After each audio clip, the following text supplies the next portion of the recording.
Réponse et le prince en papier magique. Il était une fois, dans un pays verdoyant, une ravissante jeune fille nommée Réponse. Elle traversait la forêt à cheval pour aller à la rencontre du prince Rodolphe, qui revenait d'un long voyage. Mais comme le cheval de Réponse était un peu fatigué, la jeune fille décida de faire une pause pour lui permettre de se reposer.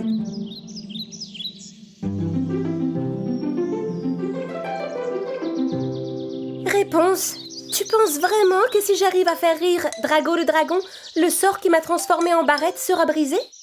Eh bien, si la méchante sorcière Kélia a dit la vérité, alors oui, Clapsy. Après s'être reposés, Réponse et Clapsy remontèrent en selle et reprirent leur route. Le prince Rodolphe était parti depuis longtemps et il avait hâte de retrouver Réponse.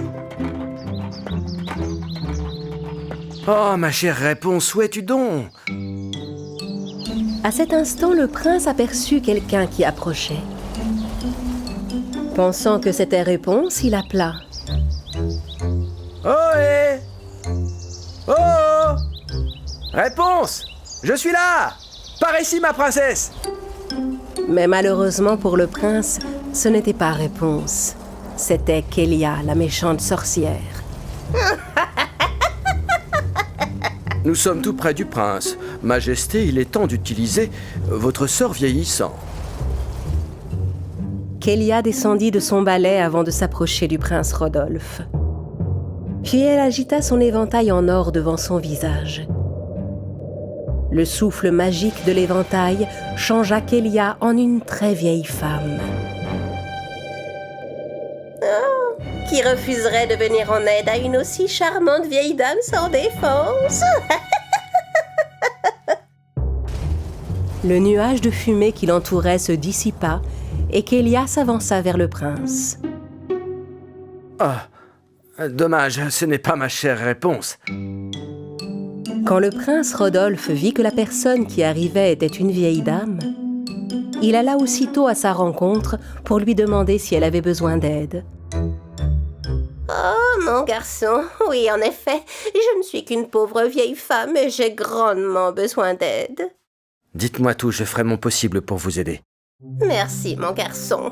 Je viens de recevoir une lettre de mon frère bien-aimé, mais pauvre de moi, je ne peux même pas la lire.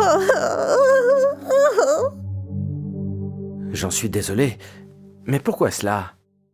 Approche-toi, mon garçon, regarde mes yeux que tu comprendras. Le prince Rodolphe regarda de plus près les yeux de la vieille dame et vit qu'il ne cessait de tourner. Il n'arrivait pas à se fixer. Ah oui, je comprends. Si vous ne pouvez pas lire, je peux vous lire la lettre de votre frère, si vous voulez. Ce serait tellement aimable à toi, mon garçon. Oui, lis-la pour moi. Mais je dois te prévenir que mes vieilles oreilles n'entendent pas très bien non plus. Oh, pas de problème. Je vais vous lire la lettre bien fort. Kélia, sous son apparence de vieille femme, tendit le morceau de papier au prince Rodolphe. Cette lettre est écrite si petit que j'ai moi-même du mal à la déchiffrer. C'est normal, il faut que tu regardes de plus près. Tu es trop loin, mon garçon. Approche le papier. Le prince Rodolphe regarda de très près la feuille de papier et commença à lire. Alors, c'est encore plus fin que fin, c'est plus blanc que blanc, plus rayé que rayé, plus ancré que de l'encre, et comme une plume, c'est léger.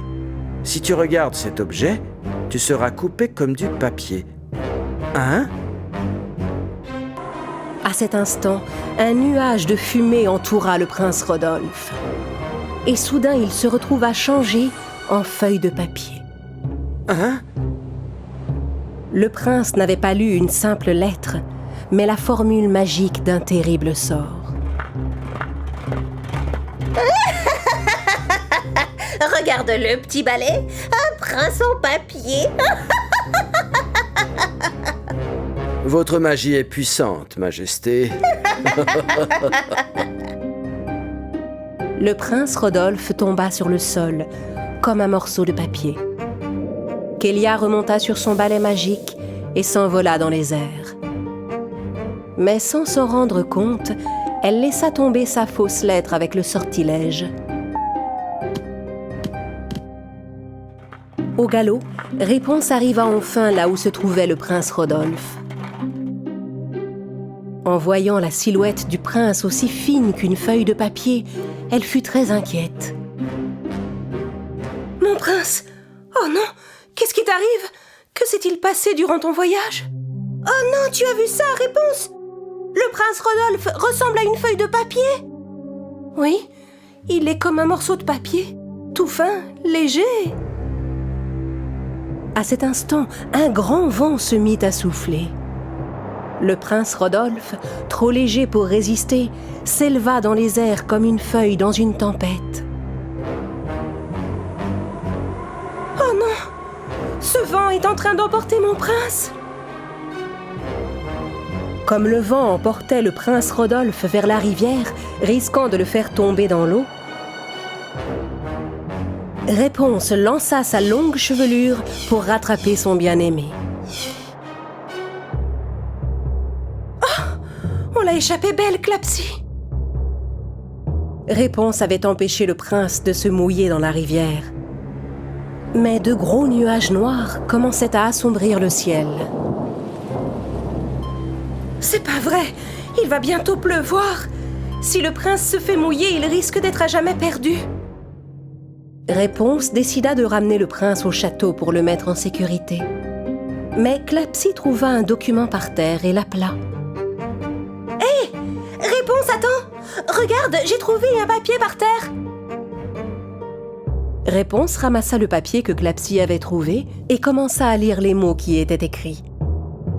« C'est encore plus fin que fin, plus blanc que blanc, plus rayé que rayé, plus ancré que de l'encre. » S'arrête! Ne lis surtout pas ces mots, sinon tu risques de subir à ton tour le même sort. Oh, oui, peut-être que si on détruit ce parchemin, on a une chance de briser le sort avant qu'il pleuve. Tu penses que ça peut fonctionner? Réponse déchira le papier magique en petits morceaux. Puis elle appela Drago, son fidèle ami dragon.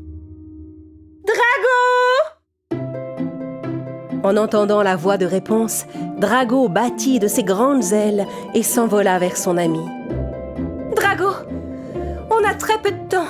Avec ton feu puissant, il faut que tu brûles ces morceaux de papier pour qu'il n'en reste que des cendres. » Drago ouvrit grand la bouche pour faire ce que lui demandait Réponse. Et changea rapidement les morceaux de papier déchirés en un tas de cendres. Et ce fut un succès. Le prince Rodolphe fut libéré de son sort et reprit enfin sa forme humaine. Pendant tout le temps de sa métamorphose, il ne s'était rendu compte de rien. Réponse! Ça y est, tu es arrivé. Je ne t'ai pas vu depuis des mois. Mon prince, tu m'as tellement manqué. J'espère qu'on ne sera plus jamais séparés aussi longtemps. Tandis que la pluie commençait à tomber, le prince Rodolphe et Réponse se blottirent dans les bras l'un de l'autre et se promirent de rester toujours ensemble. Kélia, la méchante sorcière qui voyait leur bonheur dans sa boule de cristal, était furieuse. Parce que ceux dont le cœur est rempli de haine ne supportent pas le bonheur des autres, tandis que ceux qui sont pleins d'amour vivent heureux pour toujours. C'est étrange. J'ai fait un drôle de rêve. J'ai rêvé que j'étais soudain devenu tout fin.